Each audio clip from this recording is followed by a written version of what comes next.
अस्सलाम वालेकुम दोस्तों, आपके मोहब्बत खुलूस और चाहतों का बहुत बहुत शुक्रिया।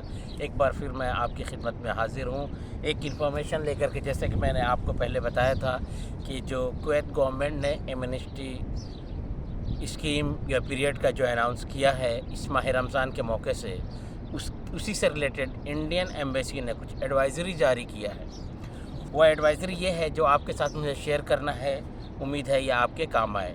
एडवाइज़री ये है कि जो लोग घर जाना चाह रहे हैं इस स्कीम के तहत और उनका पासपोर्ट खो चुका है, चाहे वो उसके स्पॉन्सर के पास है, वो नहीं दे रहा है, या किसी वजह से वो गायब हो चुका है, तो इनके लिए क्या करना है। सबसे पहले एक इमरजेंसी सर्टिफिकेट इन्हें हासिल करना होगा।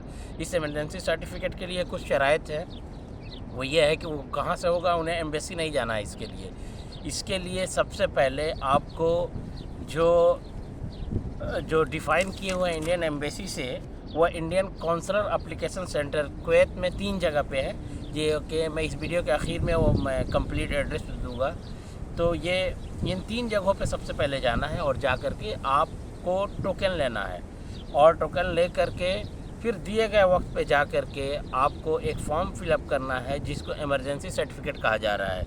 ये इमरजेंसी सर्टिफिकेट भरते वक्त आपको, या अगर आप खुद से भर रहे हो या किसी टाइपिंग सेंटर पे जाकर के भरवा रहे हो, तो आप हर चीज़ को 2-3 बार चेक करें कि ये करेक्ट होना चाहिए।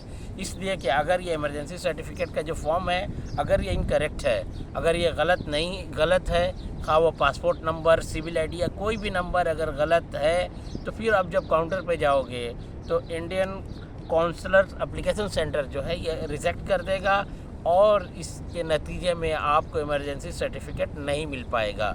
इसलिए कि इमरजेंसी सर्टिफिकेट ये शर्त है, जिसके पास पासपोर्ट नहीं है उसे इमरजेंसी सर्टिफिकेट हासिल करना ज़रूरी है, तभी वो इंडिया जा सकता है। तो इसके लिए आप फिर जब आपका फॉर्म सही है, तो जो consular application Indian application consular जो है, ये आपको एक टोकन दे देगा। फिर इस टोकन पे एक टाइम और डेट लिखा हुआ होगा। उस एतबार से आप फिर इंडियन एम्बेसी को वर्किंग डेज़ में जाएंगे, जो उस पे टाइम दिया है उस एतबार से। जब आप वहाँ पे जाएंगे तो वहाँ पे कुछ पूछताछ की जाएगी आपसे। इंडियन एम्बेसी के जो भी ऑफिशियल्स लोग हैं वो आपसे कुछ पूछताछ करेंगे। उस पूछताछ करने के बाद से उसका जो सर्टिफिकेट्स का कुछ फ़ी है जो आपको बताया जाएगा, और यह फ़ी अदा करके आप वहाँ से अपना इमरजेंसी सर्टिफिकेट ले सकते हैं। तो जब आपके पास ये इमरजेंसी सर्टिफिकेट आ जाएगी, फिर आप बआसानी आप ट्रैवल कर सकते हैं। तो इसके लिए सबसे पहले क्या है, आपको जो फॉर्म भरना है, ये फॉर्म दुरुस्तगी के साथ भरें, बार बार उसे चेक करा लें, किसी से आप करें या दूसरे से चेक करा लें, और आप जा कर के टोकन ले लें। टोकन लेने के बाद से टोकन लेना है इंडियन काउंसलर एप्लीकेशन सेंटर, जो कि कुवैत में 3 जगह है, फ़ाइल में है, कुवैत सिटी में है और जलीब में है। तो वहाँ से जब टोकन ले लेंगे तो फिर एक अपॉइंटमेंट जो आपको मिलेगा, उस टोकन पे लिखा होगा किस डेट में आपको इंडियन एम्बेसी जाना है। फिर इंडियन एम्बेसी में जा कर के जो उसका फ़ी है वो पे करने के बाद से आपको इमरजेंसी सर्टिफिकेट इशू कर दिया जाएगा। ओके, ये हो गया। दूसरा ये कि अगर कोई शख्स, एक तो ये है कि जो इंडिया जाना चाह रहे हो, तो कुछ लोग ऐसे हैं जो किसी वजह से उनका वीज़ा ट्रांसफ़र नहीं हो पा रहा था, उनको स्पॉन्सर खान नहीं मिल रहा हो, या वो फ़ाइन नहीं पे कर पा रहे हो, उनके लिए ये है। और उनके पास पासपोर्ट अगर नहीं है तो वो जा कर के पासपोर्ट रिन्यूअल के लिए दरख्वास्त डालें इंडियन एम्बेसी को, और या तो इंडियन एम्बेसी को जाएं, या जो भी एप्लीकेशन सेंटर है, इंडियन काउंसलर एप्लीकेशन सेंटर है, जलीब में है, आपकी सिटी में है और फ़ाइल में, तो आप वहाँ भी जा सकते हैं। और वहाँ पे जो फ़ी है ये फिल करेंगे। लेकिन इसके लिए ये जो रिन्यूअल है, आपके पासपोर्ट का रिन्यूअल है, ये नॉर्मल रिन्यूअल की तरह नहीं है। उसके साथ एक शर्त ये है कि आपके पास जो नए स्पॉन्सर है, उस नए स्पॉन्सर का सिग्नेचर चाहिए, यानी अंडरटेकिंग जो फॉर्म होगा, खा वो ट्रांसफ़र फॉर्म कह लें, ट्रांसफ़र फॉर्म पे उसका साइन चाहिए, और जो कफ़ील होगा उसकी सिविल आईडी कॉपी का होना बहुत ही ज़रूरी है। अगर ये सारी चीज़ें अगर मिसिंग है तो फिर एम्बेसी आपको इंटरटेन नहीं करेगा। एक चीज़ दूसरी बात यह है कि उसके साथ जो भी पासपोर्ट रिन्यूअल का जो नॉर्मल फ़ी होता है, आपको ये फ़ी पे करना होगा। तो ये 3 सेंटर है, जैसे कि मैंने आपको ऊपर बताया था कि ये 3 जो इंडियन कौंसलर एप्लीकेशन सेंटर है, जिसको BLS के नाम से जाना जाता है कुवैत के अंदर। तो ये BLS जो है, ये 3 जगह है कुवैत में। एक ये है कुवैत सिटी में जो है वो है जवाहरा टावर। ये कुवैत सिटी में जो मालिया बस स्टैंड है उससे कुछ ही दूरी पे है, और सेम बिल्डिंग में, जवाहरा टावर ही में सेम बिल्डिंग में इंडिगो का भी ऑफिस है, इंडिगो एयरलाइंस का भी है। ठीक है। दूसरा जलीब में है, जो कि नेस्टो हाइपर मार्केट जहाँ पे है जलीब में, उस बिल्डिंग में मीज़ानीन जो फ्लोर होता है उसमें है, ये जलीब में है। और तीसरा फाहिल में है, अल अनूद शॉपिंग कॉम्प्लेक्स पे है।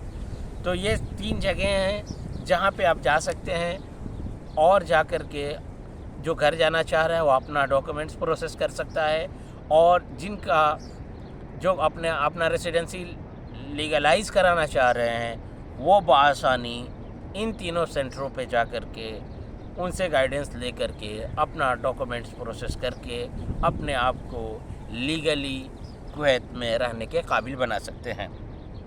यहाँ पे एक चीज़ जो मैं आपको बताना चाहूँगा, इन लोगों ने एक नंबर दिया है। एक नंबर ये है, एक व्हाट्सअप नंबर है और एक कस्टमर केयर का नंबर है। तो ये व्हाट्सअप और कस्टमर केयर के नंबर पे अगर कोई भी क्वेरी हो रही है, आपको किसी तरह का कोई सवाल है या कोई कन्फ्यूज़न हो रहा है, आप व्हाट्सअप नंबर पे उन्हें कांटेक्ट कर सकते हैं, या उनका कॉल सेंटर नंबर है, आप उन्हें भी इससे रब्ता कर सकते हैं और आपको वहाँ से गाइडेंस मिल सकता है। तो मैं एक बार वो नंबर जो यहाँ मुझे मिला है वो नंबर मैं आपके साथ शेयर करना चाह रहा हूँ। सबसे पहले व्हाट्सअप नंबर हम आपके साथ शेयर करना चाहेंगे। व्हाट्सअप नंबर है 65506360। एक बार नंबर फिर सुन लें, 65506360। ये सिर्फ व्हाट्सअप नंबर पे ये सर्विस दस्तयाब है यहाँ पे। और दूसरा जो कॉल सेंटर है, कॉल सेंटर का नंबर वो है 222112228। एक बार फिर सुने, 222112228। ये कॉल सेंटर का नंबर है। तो उम्मीद है ये जो इन्फॉर्मेशन हम आपके साथ शेयर किए हैं, आप ज़्यादा से ज़्यादा उन ज़रूरत हज़रात के साथ शेयर करेंगे जो कि कन्फ्यूज़न का शिकार हैं और अपना डॉक्यूमेंट प्रोसेस नहीं कर पा रहे हैं, और वो इस वजह से बाहर भी नहीं आ पा रहे हैं कि कहीं उन्हें पुलिस पकड़ न ले। तो वो बआसानी आ सकते हैं और इस सिलसिले में उन्हें पुलिस किसी तरह कोई गिरफ़्तारी नहीं कर सकती है, इसलिए कि अभी जो पीरियड जो उन लोगों ने गवर्नमेंट ने अनाउंस किया है वो आम माफ़ी का ये पीरियड है। तो इस दौरान आप बआसानी आएँ। जो इंडियन एप्लीकेशन काउंसलर सेंटर जो है वहाँ पे भी आप जा सकते हैं, जो मैं बताया सिटी में है, जलीब में है और फ़ाइल में है। और नहीं तो जो दिए गए नंबर्स जो मैंने दिया था, इस नंबर पे आप कॉल करके उस एतबार से अपने डॉक्यूमेंट्स रेडी करके इन तीनों सेंटरों में कहीं पे भी आप जा कर के अपने डॉक्यूमेंट्स प्रोसेस करें। एक बार फिर मैं आपको बताना चाहूँ कि जो लोग डायरेक्ट घर जाना चाह रहे हैं और उनके पास पासपोर्ट नहीं है, ये प्रोसेस उन लोगों के लिए था। तो वो क्या करें, सबसे पहले आप डायरेक्ट कभी भी इंडियन एम्बेसी को नहीं जाएं। अगर आप इंडियन एम्बेसी को जाएंगे, इंडियन एम्बेसी आपको वापस भेजेगी कि इंडियन कौंसलर एप्लीकेशन सेंटर जाने के लिए, जो कि BLS के नाम से जाना जाता है। तो अपना खामखा आप अपना टाइम बर्बाद ना करें। सबसे पहले जिन लोगों के पास पासपोर्ट नहीं है वो फॉर्म जो है वो फॉर्म फिलअप करें। वो फॉर्म होगा आपको इमरजेंसी सर्टिफिकेट के लिए, और फिर आप ये एप्लीकेशन सेंटर जाएंगे, BLS सेंटर आप जाएंगे। BLS सेंटर ने डॉक्यूमेंट चेक करने के बाद से आपको टोकन देने हैं, और ये टोकन लेकर के आपको फिर इंडियन एम्बेसी को जाएंगे। इंडियन एम्बेसी जो भी फ़ी है आपसे फ़ी लेने के बाद से, कुछ पूछताछ करने के बाद से आपको वो सर्टिफिकेट देगी। और ये गालिबन एक वाइट कलर का पासपोर्ट होता है जो कि 1 टाइम एग्ज़िट के लिए होता है। तो वो डॉक्यूमेंट्स आपको वहाँ से इंडियन एम्बेसी दे देगी। फिर आप वो डॉक्यूमेंट लेकर के बआसानी आप ट्रैवल कर सकते हैं। अपना बहुत सारा ख्याल रखें। मिलते हैं फिर अगली वीडियो में। अल्लाह हाफिज़।